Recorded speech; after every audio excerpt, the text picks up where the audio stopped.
automation é uma forma de dizer que a gente está intoxicado por informações, né?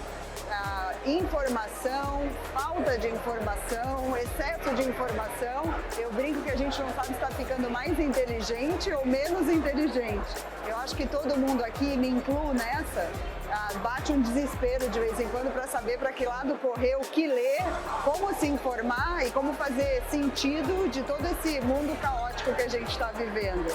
Então a ideia foi trazer como eu vejo as mudanças que estão acontecendo, de certa forma tentando simplificar, como isso impacta o consumidor, né, o comportamento das pessoas e o que a gente precisa evoluir do nosso playbook, da nossa máquina, para continuar tendo sucesso.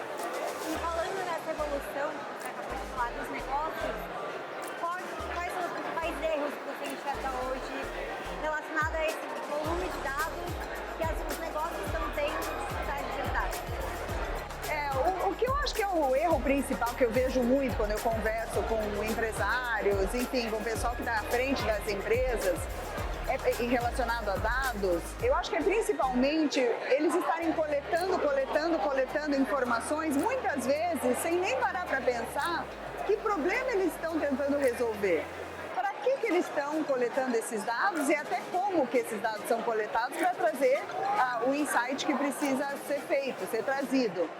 Eu vejo muito uma tentativa de olhar dados, virar dados e achar que é isso, quando eu acho que o correto, né, é o equilíbrio entre dado e insight, entre dado e intuição. Um não vive sem o outro. A gente está ficando cada vez mais 0-1, mas a intuição também é muito importante, a hipótese, né, e trazer de novo o problema, se apaixonar pelo problema e não pelo dado.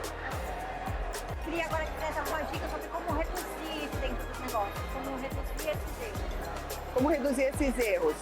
Diante do contexto de mudanças, eu acredito que são 5 coisas que todo mundo tem que prestar atenção e se já não começou a agir, tem que agir imediatamente.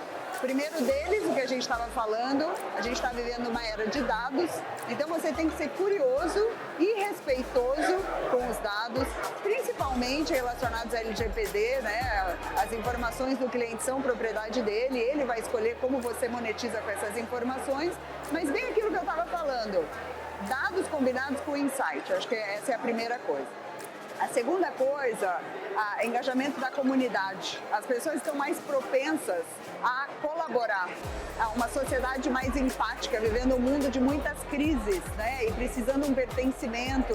Então, entender onde está a sua tribo, como eu gero valor para essa tribo, para essa comunidade. Segunda coisa. Terceira coisa, o marketing protagonista. Uma multiplicidade de informação, multiplicidade de canais. Eu dei na minha palestra um exemplo de uma pessoa no TikTok que teve 2,2 bilhões de curtidas, que é uma coisa absurda. Então esse marketing que antigamente a gente pensava como campanha, marca, hoje é o potencial arquiteto de receita do futuro. Ele é a pessoa, o marketing, né, o time de marketing, o CMO, né, de forma individual, é a pessoa que tem que conhecer, entender melhor o cliente, influenciar a sua jornada, gerar seu engajamento. Eu não vejo isso perdendo protagonismo de forma alguma. Em quarto lugar, o modelo de assinatura, né? Hoje, num momento de ciclos mais curtos, as pessoas querem se comprometer menos. Quanto mais elas puderem experimentar do seu produto para você gerar valor de forma recorrente, é um win-win para todo mundo. E por último, você saber de forma estruturada escutar a voz do cliente. Na mesma linha do que eu estava falando de dados, sabendo qual que é o problema, como que eu escuto, como eu priorizo o que eu vou resolver e como que eu reciclo isso ao longo do tempo. Você trouxe seus filhos, né, para participar da palestra com você. Como que você enxerga a relação das crianças com esse mundo cheio de informações? E você consegue ver neles alguma coisinha que já deu uma ideia do que vem aí no futuro? Que daqui a alguns anos eles serão os consumidores? Você tem alguma pequena projeção?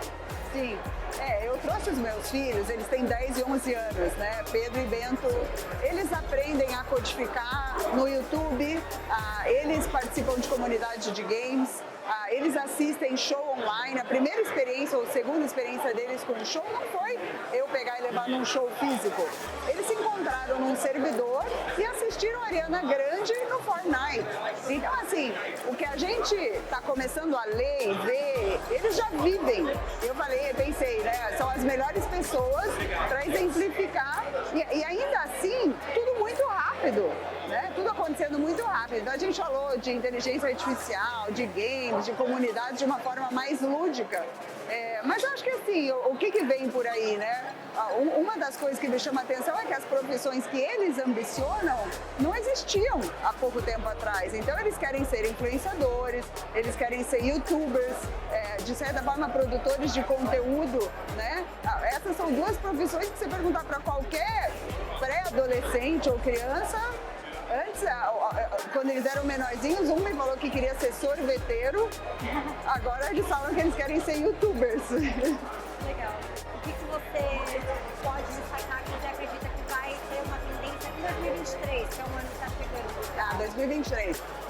Eu ia dar uma viajada maior. Eu sou conselho de uma empresa de sequenciamento genômico, né, de biotecnologia, eu tenho lido a respeito. E está me chamando muita atenção a velocidade que isso está avançando também. Então eu falei um pouquinho sobre carne criada em laboratório, né? Vacinas novas que, enfim, geram realmente uma expansão do mundo físico, né? De certa forma. E eu diria que essa é a grande tendência. Até pensando em 2023, essa da carne criada em laboratório, que já tem quase 10 startups fazendo em Singapura, nos Estados Unidos, provavelmente até o final desse ano já serão comercialmente viáveis. Então 2023 talvez a gente já esteja experimentando uma ou outra coisinha por aí, com N dilemas éticos. Será que é laboratório ou será que é mais sustentável, né? Eu acho que a gente vai passar por N dilemas aí, mas eu acho que essa é uma frente que vai expandir o nosso raciocínio e trazer tudo que a gente está pensando de tecnologia, trazendo abundância. Isso eu acho que é uma grande tendência, eu sou um otimista em relação à tecnologia. Então quando eu ouço esses papos mais, nosso mundo está acabando, está muito caótico, eu falo, puxa, eu consigo ver bastante o lado positivo.